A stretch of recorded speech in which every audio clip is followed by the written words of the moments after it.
बिस्मिल्लाहिर्रहमानिर्रहीम। अस्सलाम वालेकुम। आप मेरा यूट्यूब चैनल देख रहे हैं। मैं मोहम्मद शफीक। बहुत से बच्चों ने मेरे से पूछा है कि सेल्फ़ राइटिंग और क्रिएटिव राइटिंग के बारे में सर कुछ बताएं। चूँकि ये सवाल पूछने की एक ख़ास वजह जो मैं जानता हूँ वो ये है कि हमारे यहाँ जो निज़ाम तालीम है वो चूँकि रट्टे वाला है, उसमें क्रैमिंग करना पड़ती है, तोते की तरह चीज़ों को रटना पड़ता है।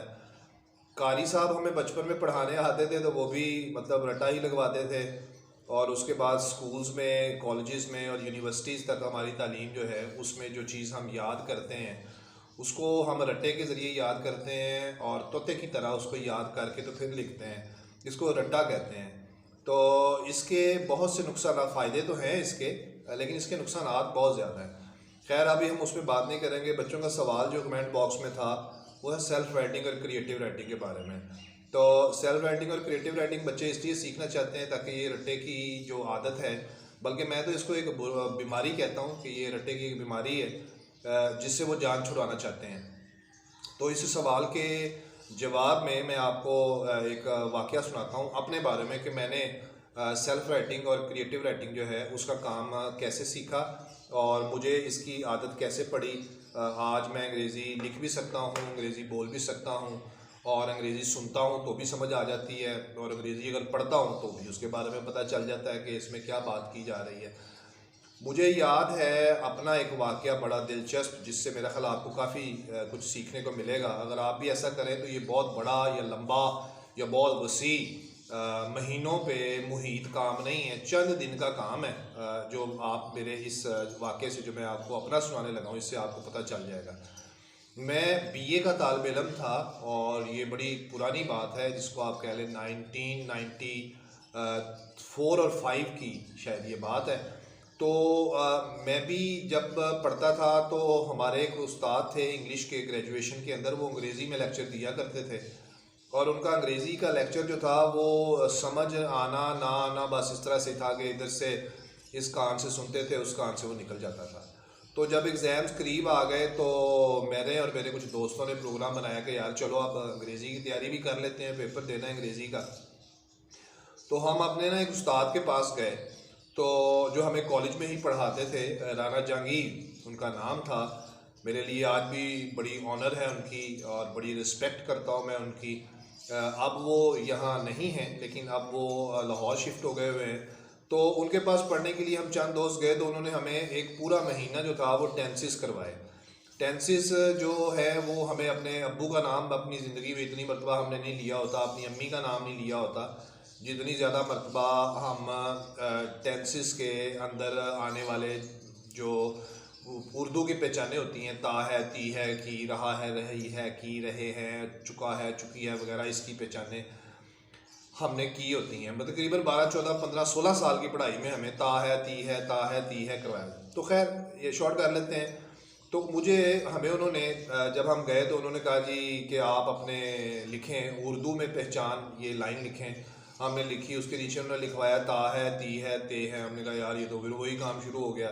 तो जब हमने ता है, ती है, ते है लिखा तो हमने कहा चलो यार करके देख लेते हैं, शायद कुछ नया हो इसमें।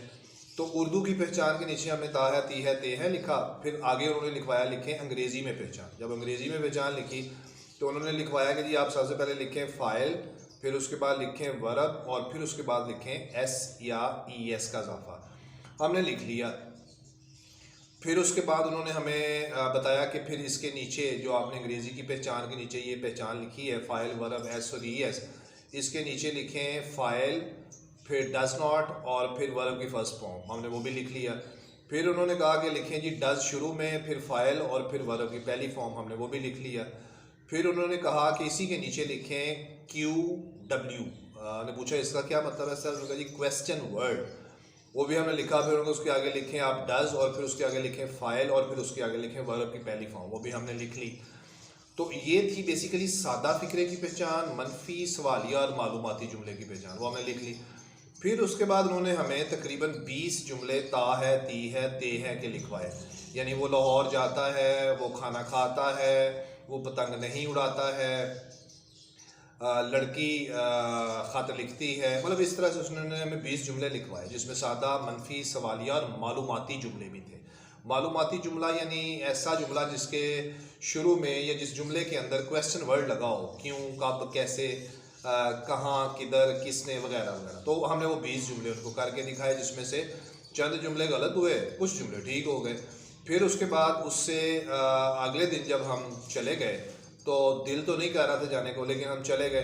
फिर जब हम गए तो उन्होंने हमें इसी ता है, ती है के और ते है के जो जुमले थे उसके पैसे वाइज करवाना शुरू कर दिए, और सिर्फ ये बताया कि पैसे वाइज में जो फ़ाइल होता है वो गायब होता है या गैर हाज़िर होता है। बस ये उन्होंने जुमला बोल दिया ये वाला, और उन्होंने हमें जुमले लिखवाए, यानी लाहौर, खालिद को लाहौर भेजा जाता है, शाहिद को खाना दिया जाता है, स्कूल बंद किया जाता है, क्या पौधों को पानी दिया जाता है। इस तरह से पैसे, यानी हमें एक्टिव वाइज और पैसिव वाइज के दोनों जुमले देख के महसूस होता था कि यार इनमें फ़र्क है।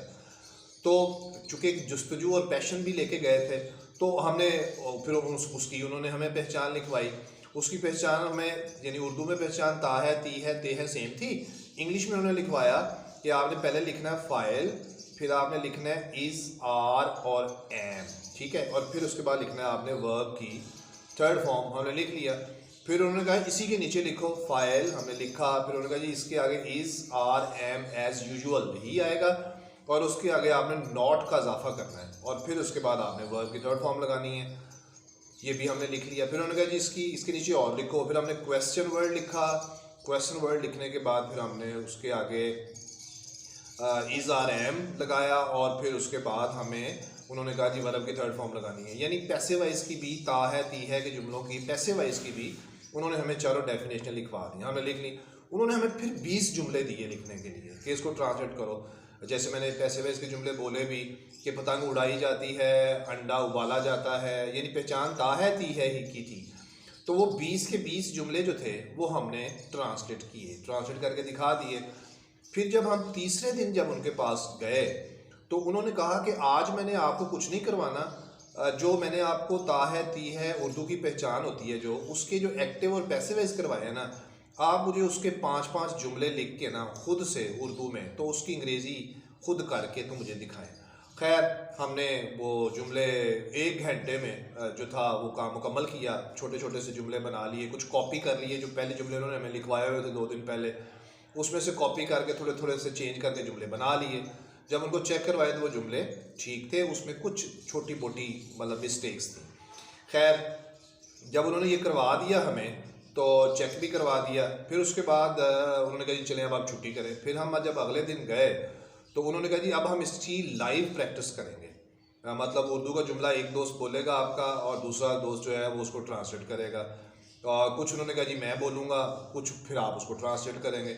तो ये प्रैक्टिस हमें उन्होंने 2 से 3 दिन करवाई। जब 2 से 3 दिन करवाई तो हमें ऐसे लगा कि जैसे ना हमारे दिमाग में कोई बीज लग गया है। अच्छा, फिर उन्होंने हमें लास्ट क्लास के एंड पे ये कहा कि अब आपने घर जाके भी इसकी प्रैक्टिस करनी है और कोशिश करनी है कि आप 20-20, 25-25 जुमले इसके बना के भी लेके आओ, एक्टिव वाइज और पैसिव वाइज के, इसी पहचान के ता है, थी है के। हमने कहा चलो ठीक है, लेकिन अभी कोई ऐसा जायका हमारे मुंह को नहीं लगा था जिससे जोश और जज्बा पैदा हुआ। जब घर आके दोस्तों के बारे में तो मुझे इल्म नहीं उन्होंने प्रैक्टिस की या नहीं की, लेकिन मैंने आके उसके ऊपर प्रैक्टिस की। मैं 20-25 जुमले बना के बड़े आसान आसान से, लेकिन की मैंने वही कॉपी, यानी बिल्कुल वही जुमले नहीं, लेकिन थोड़े बहुत उसमें से चेंज करके एक्टिव वाइज पैसिव वाइज के जो उन्होंने करवाए हुए थे वो मैंने बना लिए आगे। जब मैंने वो जुमले बनाए तो बनाने के बाद मुझे ऐसे लगा जैसे मेरे दिमाग की जो गरारियाँ हैं ना उसमें मतलब कुछ चीज़ यानी एक रवा होना शुरू हो गई है। अच्छा, मैंने कहा यार ये तो बड़ा पॉजिटिव रिस्पांस है। तो खैर इसको चलते चलते बड़ी मुझे हंसी आती है वो वक्त जब मैं याद करता हूँ। तो फिर उसके बाद हम सब दोस्तों ने रिक्वेस्ट की कि सर ये तो बड़ा पक्का हो गया, ये तो हमें आज जैसे नॉर्मली स्टूडेंट कहते हैं कि जी हमें ये तो बहुत अच्छा समझ आ गया, अब हमें आप कुछ आगे में काम करवाएं। फिर उन्होंने हमें जो था वो रहा है, रही है, रहे हैं, यानी मैं टेंस का नाम नहीं लूँगा यार, बहुत मरतबा हम उसको बोल चुके हैं, प्रेजेंट कंटिन्यूस कहते हैं, वो करवाया। फिर उसका पैसे वाइज करवाया और उसके भी 20-20 जुमले, फिर उनको इसकी भी प्रैक्टिस करो, खुद वहाँ भी करवाई, खुद हमने भी की। तो यानी कहने का मतलब है कि 12 टेंसेस जो थे वो हमने इसी तरह से किए, जिनके एक्टिव वाइज और पैसिव वाइज भी किए। और उनको करने के बाद ये तकरीबन हमें 25 को दिन लग गए थे इसको करने में। और उसके बाद उन्होंने कहा कि अब फिर उन्होंने हमें कहा कि यार अब मैं आपसे अंग्रेज़ी बोलता हूँ और मेरे से अंग्रेज़ी बोलनी है। तो हम बड़ा परेशान हो गए कि यार हम तो लिखना सीखने के लिए आए हैं, तो ये हमें खैर उन्होंने बोलना शुरू की, हमारे से क्वेश्चन करना शुरू किए, हमें जवाब देना शुरू किए, लेकिन बिल्कुल हमने उन टेंसेस की तरतीब को छोड़ के टूटे फूटे से जवाब दिए। तो उन्होंने महसूस किया कि यार ये अभी बच्चे जो है ना वो ओके पोजीशन में नहीं है। वो उस्ताद थे, वाकई उस्ताद अजीम शख्स होता है। उन्होंने हमें फिर लिखने वाले काम पे लगा दिया, और फिर उन्होंने हमें एक कुछ और मॉडल हेल्पिंग वर्ब्स होते हैं, is to, am to, are to, फिर वाज टू, वर टू, फिर हैज़ टू, हैव टू, फिर हैड टू, और फिर उसके बाद शुड था, फिर उसके बाद वुड था, फिर माइट था, फिर वुड हैव था, उसके बाद मे था। ये सारे उन्होंने फिर हमें ये भी करवाया, और पैसे वाइज भी इनके साथ साथ उसके करवा दिए।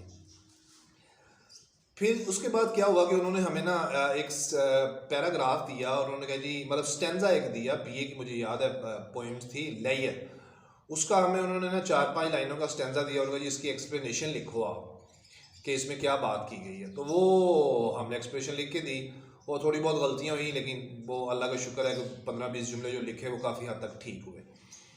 अच्छा, फिर क्या हुआ कि यानी उस प्रैक्टिस में जो मैं खुद घर में भी करता था इसी एक्टिव वाइज पैसिव वाइज की टेंसेस के बारे में, तो फिर ये क्या हुआ कि मैंने मतलब खुद से जुमले ऑरली भी बनाना शुरू कर दिए। यानी लिखने का टाइम नहीं है, लिख के प्रैक्टिस करने का टाइम नहीं है, तो मैं कहीं बैठा होता था, फ्री टाइम होता था, तो उर्दू के जुमले मतलब यानी ऐसा कि जैसे खुद से वो जुमले ना उर्दू के बनना शुरू हो गए दिमाग में।